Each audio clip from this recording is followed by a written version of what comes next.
Que Dieu soit béni. Amen. Vous allez bien depuis ce matin? Oui, ça va. Je ne vous ai pas assommé, endormi. Non, ça va. Je salue ceux que j'ai pas vus ce matin, qui n'étaient pas là, mais c'est pas grave en soi.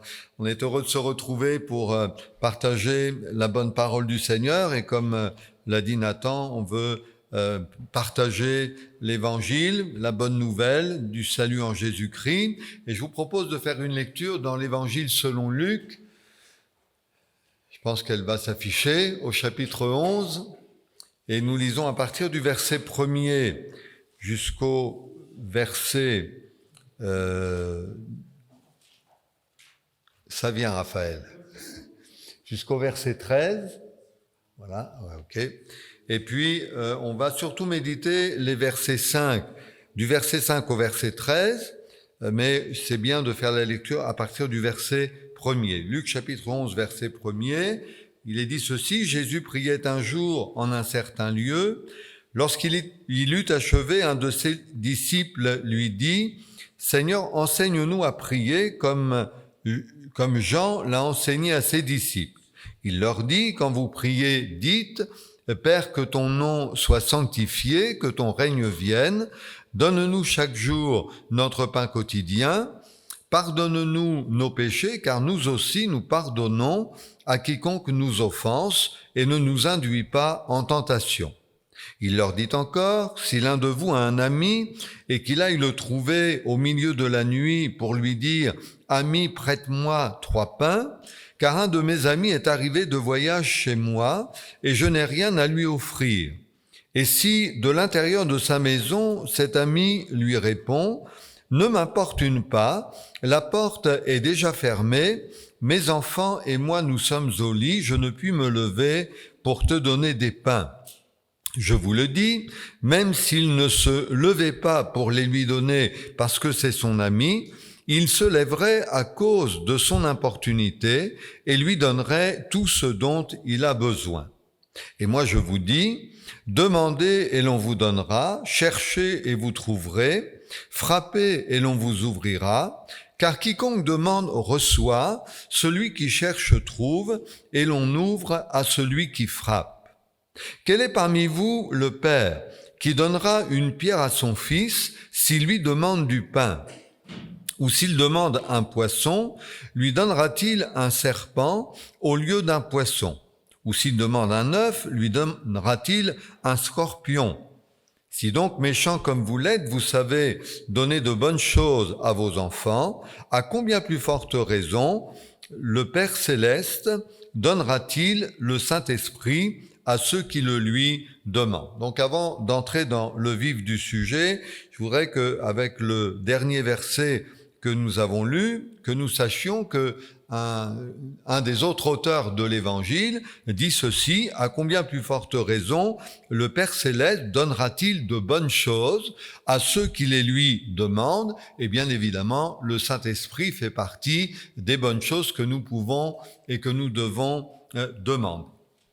Cet enseignement, à partir du verset 5, est ce qu'on appelle communément une parabole. Et donc une parabole, c'est un enseignement de la part de Jésus tiré de la vie courante, puisque vous avez remarqué qu'il est question de pain, entre autres, et avec lequel on fait une application spirituelle. Et donc, d'une parabole, il faut retenir principalement l'application spirituelle, et cet après-midi, nous allons faire avec cette parabole une application spirituelle concernant le message de l'Évangile. La première chose qui nous apparaît dans cette parabole, c'est la mention du besoin. Vous avez remarqué qu'il y a une démarche qui a été faite d'un ami à un autre ami, tout simplement parce qu'il y avait un besoin. Et c'est souvent un petit peu la démarche que nous faisons ou que nous pouvons faire envers Dieu, en ce que dans la vie de chaque être humain, il y a des besoins. Et peut-être que cet après-midi, dans votre vie, et sans doute d'ailleurs, dans votre vie, il y a un besoin. D'ailleurs, que nous soyons chrétiens ou que nous ne le soyons pas, nous avons toujours des besoins. Et je suis persuadé que dans cette réunion, vous pourriez vous lever à votre place et vous dire, bien voilà, quel est mon besoin, voilà la chose que j'ai besoin, j'aimerais que le Seigneur fasse ce que Dieu, j'aimerais la chose que j'aimerais que Dieu fasse pour moi. Donc, il y a une vraie démarche qui peut être entreprise par chacun d'entre nous pour faire connaître à Dieu nos besoins. Par exemple, lorsque l'apôtre Paul écrit aux chrétiens de Philippe, c'est Nathan qui en a parlé mardi soir dernier à Dieppe, Paul écrit « Ne vous inquiétez donc de rien, mais en toute chose, faites connaître vos besoins à Dieu par des prières, des supplications, avec des actions de grâce. » Donc, est-ce que nous savons, nous, en tant qu'individus, que nous pouvons faire connaître à Dieu nos besoins? Et comme nous le montre cette parabole, et nous y reviendrons dans quelques instants, la volonté de Dieu est de répondre à nos besoins, quels qu'ils soient. Ce matin, on a évoqué besoins physiques, besoins spirituels, et il est évident qu'il faut placer en premier les besoins spirituels. Il y a de cela quelques semaines, je suis venu ici, on a parlé de Zachée, et on a conclu l'histoire de Zachée en rappelant la parole de Jésus qui dit qu'il était venu pour chercher, sauver et ce qui était perdu. Et permettez-moi de dire que la perdition, c'est un vrai besoin dans la vie des êtres humains, quel que soit leur âge, quelle que soit leur condition sociale. Jésus est venu chercher et sauver ce qui était perdu. Et aucun être humain ne peut dire « moi je n'ai pas ce besoin-là, je n'ai pas besoin d'être sauvé, je n'ai pas besoin d'être pardonné de mes péchés, puisque la Bible dit ailleurs qu'il n'y a pas un juste, pas même un seul, tous ont péché et sont privés de la gloire de Dieu. » Donc, la première chose que nous pouvons retirer de ce texte des Écritures, c'est que comme cet ami qui est allé trouver de nuit un autre ami, eh bien, je peux m'approcher de Dieu pour lui faire connaître mes besoins. Et la bonne nouvelle, c'est de vous dire que vous pouvez vous approcher de Dieu en lui demandant de vous sauver. Seigneur, sauve-moi. Seigneur, pardonne mes péchés. Seigneur, fais de moi une nouvelle créature. Et puisque Jésus est venu chercher et sauver ce qui était perdu, eh bien, c'est certain que c'est une prière qui sera rapidement exaucée, que le nom du Seigneur soit béni. La deuxième chose que je veux partager avec vous, avec ce texte de la Bible, c'est le côté individuel. Je ne sais pas si vous regardez votre voisin ou votre voisine, vous le trouvez comment ? Si vous regardez votre voisin, votre voisine, vous pouvez dire « oh, il est beau » ou « il est pas beau ». Mais enfin, je vous conseille de dire qu'il est beau quand même.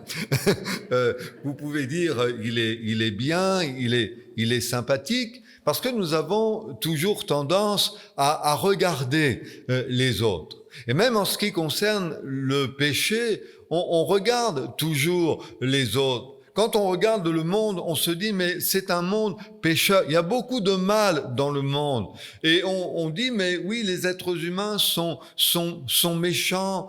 Pas tous, heureusement, mais il y a toujours un petit peu le côté négatif lorsque nous regardons les autres, lorsque nous regardons le monde, parce que c'est l'image que le monde renvoie. C'est peut-être l'image que les autres nous renvoient. Mais ici, on va marquer le coup sur le côté individuel. Vous savez, on dit toujours il faut balayer devant sa porte, avant de balayer devant celle des autres. Et le message de l'Évangile nous amène à nous regarder nous-mêmes, à considérer ce que nous sommes aux yeux de Dieu, à nous considérer comme étant peut-être pour quelques-uns du milieu de nous, et ce n'est pas péjoratif que de dire ça, mais de nous regarder comme étant des pécheurs perdus, de ceux qui ont besoin d'être sauvés, besoin d'être rachetés. Il y a une belle parabole dans l'Écriture à ce sujet que les chrétiens connaissent bien, c'est la parabole du pharisien et du publicain. Vous connaissez ça ? Le pharisien qui disait « Moi, je ne suis pas comme le reste des hommes, je ne suis même pas comme ce publicain ». Et il faisait la différence entre sa religion à lui, qui était forcément la meilleure, et la religion du publicain. Et il voyait chez le publicain un homme pécheur, quelqu'un qui était beaucoup moins bien que lui. Et puis à côté, vous avez ce publicain qui, lui, n'osait même pas lever les yeux au ciel. Est-ce que vous vous rendez compte ? Mais il se frappait la poitrine en disant « Ô Dieu, sois apaisé envers moi qui suis un pécheur ». Et c'est la bonne image, c'est la bonne attitude que nous devons adopter devant Dieu, la bonne attitude que nous devons avoir devant le Seigneur, parce que le salut concerne chacun en particulier. Vous savez, je vais vous dire ça, ouvrir une parenthèse et je vais la refermer. Mes enfants sont nés dans une famille chrétienne, puisque nous étions chrétiens à ce moment-là, mais ça ne les a pas empêchés de faire une expérience personnelle de conversion et de nouvelle naissance. Parce que le salut, c'est quelque chose de personnel. Je ne sais pas si vous connaissez la petite histoire. Moi, je suis un pasteur à histoire, mais dans le bon sens. Le mari et la femme, vous savez, c'est un couple. Et la femme invite son mari à aller à l'église. Et elle dit à son mari, « Est-ce que tu voudrais pas venir avec moi à l'église ?» Et le mari lui dit, « Écoute, non, vas-y à ma place. » Donc la femme, elle va à l'église, et puis voilà, elle y va pour elle-même. Et puis à un autre moment, elle demande sensiblement la même chose à son mari, et le mari lui répond toujours la même chose. Il dit, « Mais non, vas-y à ma place. Est-ce que tu aurais bien prié avec moi ? » « Mais non, mais fais-le pour moi. Est-ce que tu voudrais bien lire la Bible avec moi ? Mais non, mais fais-le pour moi. » Et ça continue comme ça pendant quelque temps. Et puis un jour, tous les deux se retrouvent devant le Seigneur. La dame entre et le monsieur, le gars, cherche à rentrer aussi.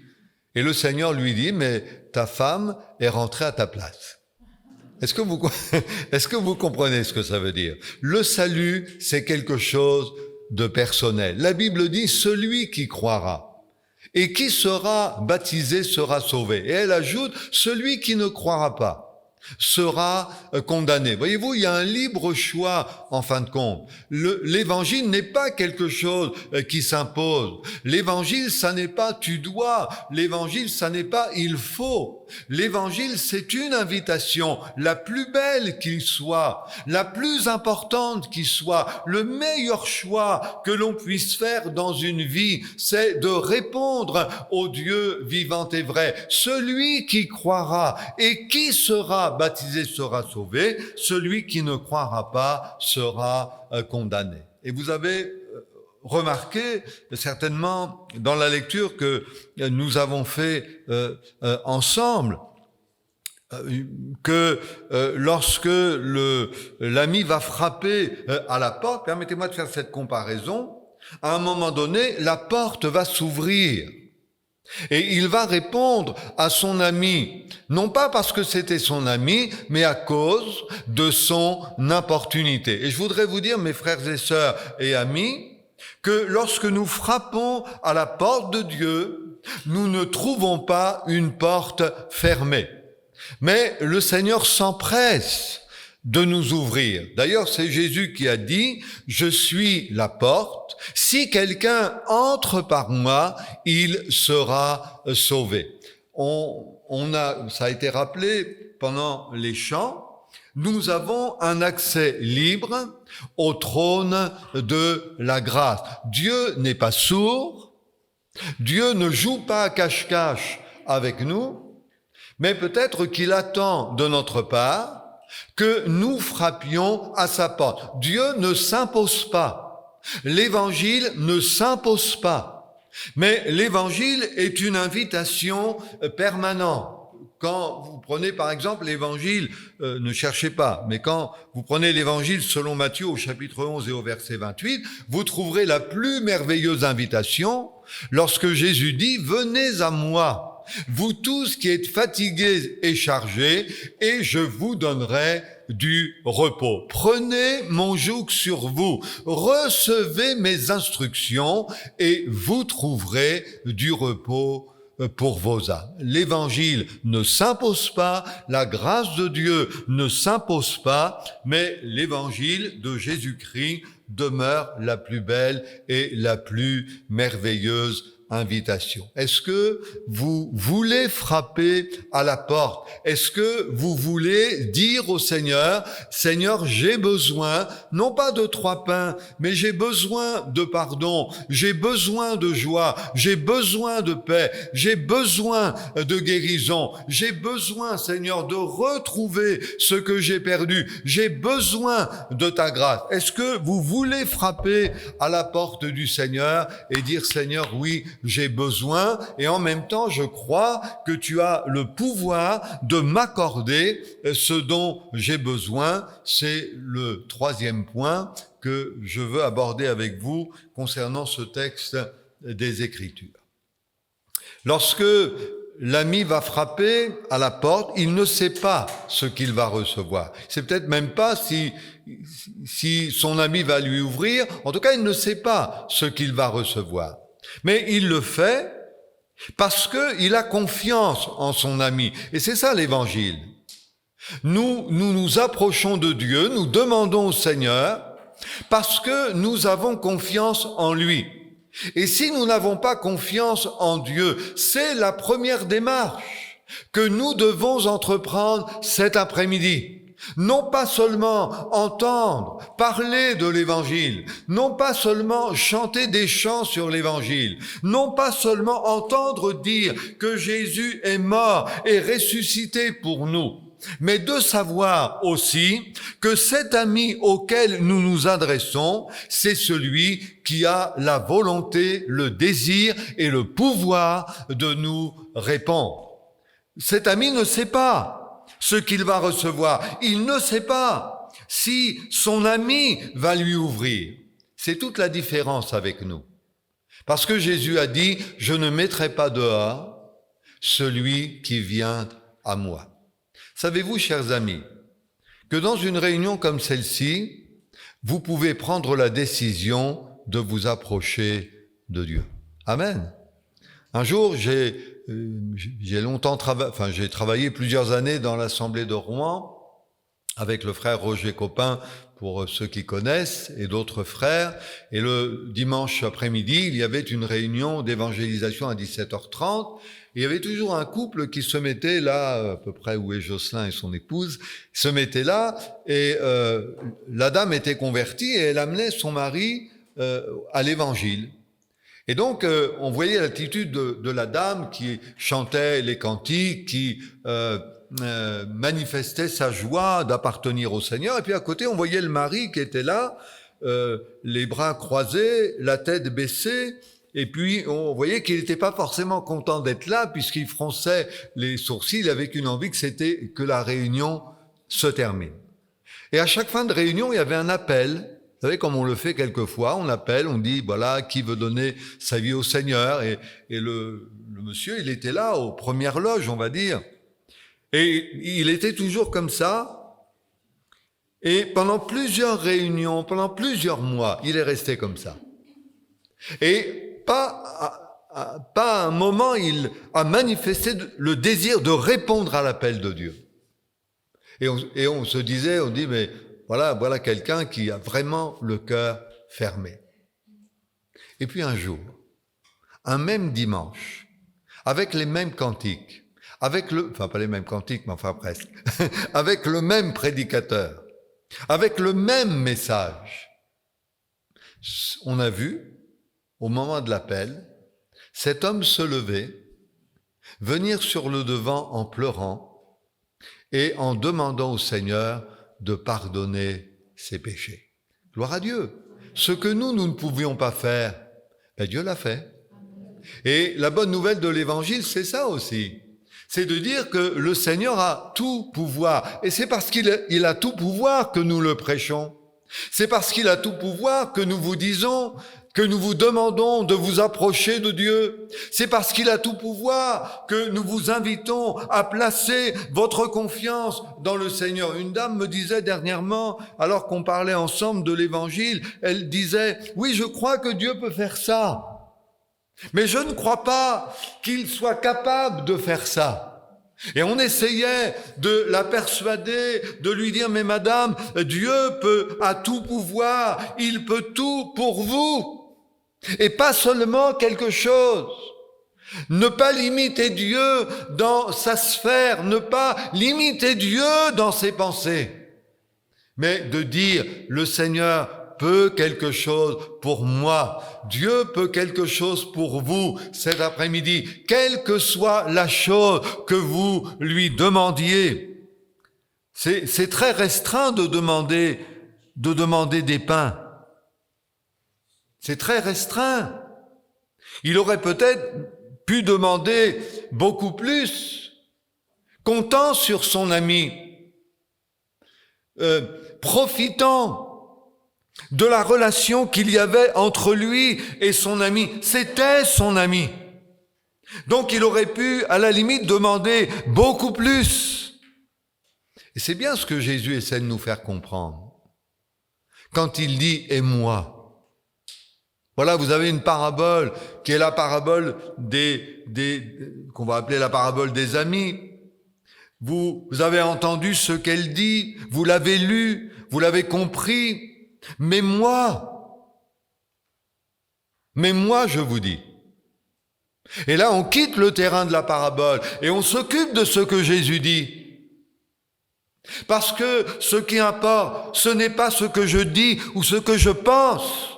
Ce qui importe, c'est ce que le Seigneur dit et moi, je vous dis.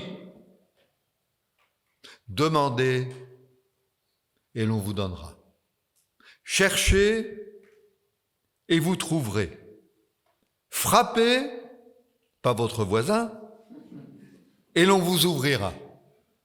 Car quiconque demande, reçoit. Et vous remarquez qu'il n'y a pas de limite à ce texte. Moi, je vous dis, demandez et l'on vous donnera. Cherchez et vous trouverez. Frappez et l'on vous ouvrira. Car quiconque, mais en fin de compte, quiconque c'est qui? Mais quiconque c'est vous et c'est moi. C'est n'importe qui. C'est la porte grande ouverte au plus bas des pécheurs. J'ai connu un homme, je ne sais pas si je l'ai déjà dit ici, la dernière fois je ne me souviens plus trop, mais j'ai connu un homme qui avait 70 ans et à qui le pasteur disait « Monsieur, vous devriez donner votre vie au Seigneur depuis que vous venez aux réunions, vous devriez vous engager avec lui. » Et le monsieur disait « Mais non, je ne peux pas, parce que j'en ai trop fait dans ma vie. » Vous savez, quand on arrive à 70 ans, on entraîne des choses derrière soi. Et enfin, c'était son expérience. Il disait, mais j'en ai trop fait. Dieu ne peut pas me pardonner. Et peut-être qu'il y a des gens, et c'est bien quelque part, des gens qui se sentent indignes de Dieu. Mais qui est digne de Dieu ici? Personne. Personne. Qui mérite quelque chose ici? Personne.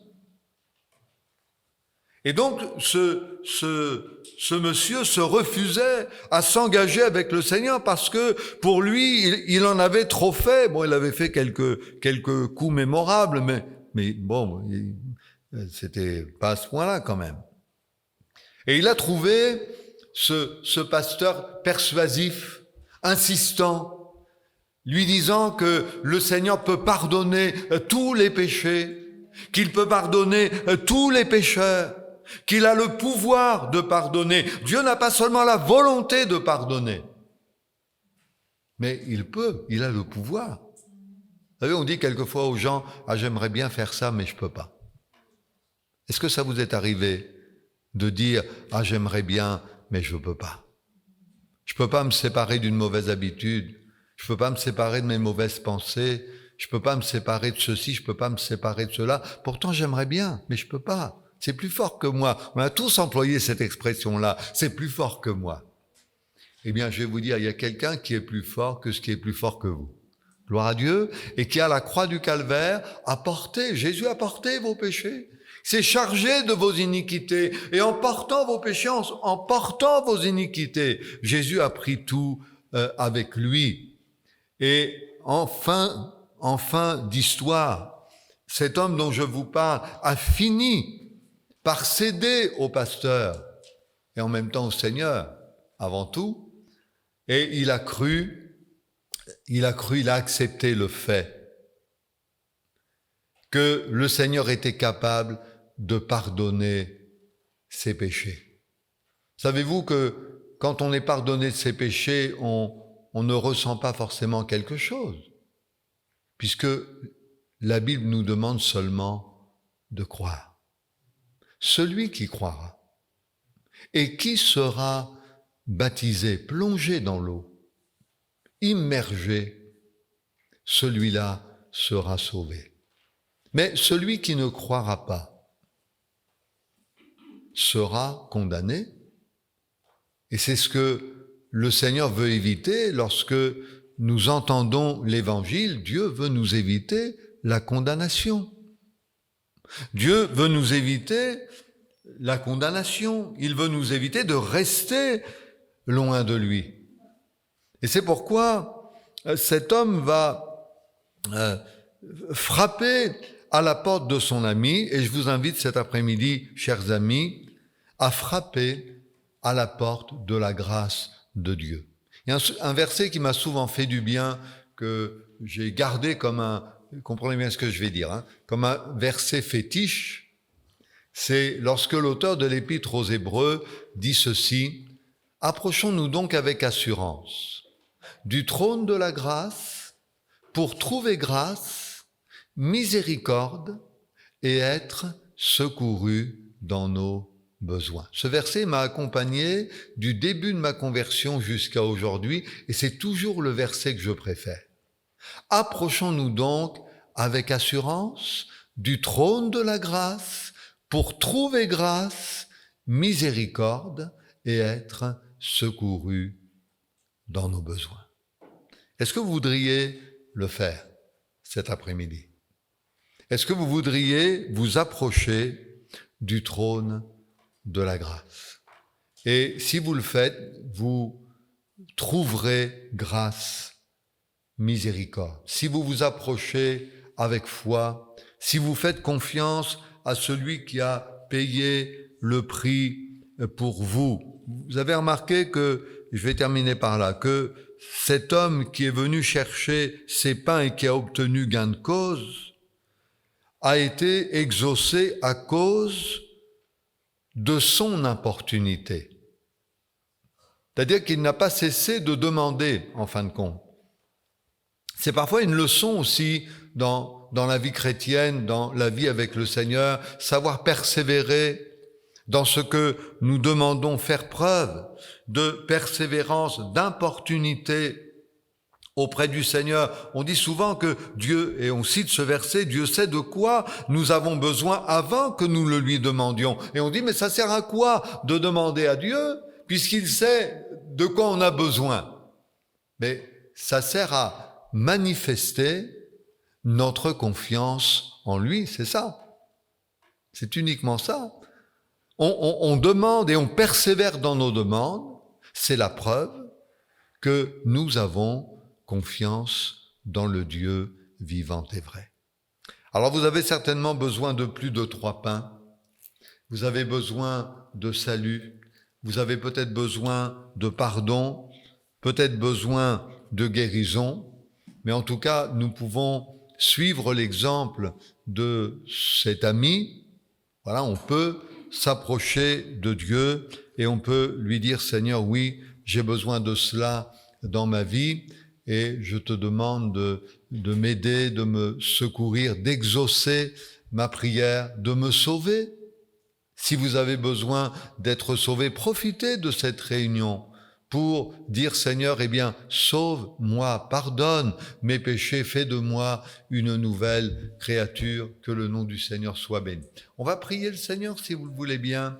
Gloire à Dieu, alléluia. Seigneur, merci pour ta parole parce qu'elle est la vérité. Merci pour l'évangile. Merci pour la grâce de Dieu qui nous a été faite et nous croyons que cet après-midi encore, tu veux sauver au milieu de nous. Tu veux attirer à toi, Seigneur, peut-être un homme, une femme. Tu veux conduire quelqu'un jusqu'à la croix du calvaire et nous te prions d'agir par la puissance du Saint-Esprit. C'est toi qui touche les cœurs, c'est toi, Seigneur, qui transforme les vies et nous te prions de bien vouloir visiter nos amis et leur faire du bien dans le nom de Jésus-Christ, notre Sauveur. À toi soit toute la gloire, la reconnaissance de nos cœurs, la louange et l'adoration. Que Dieu soit béni.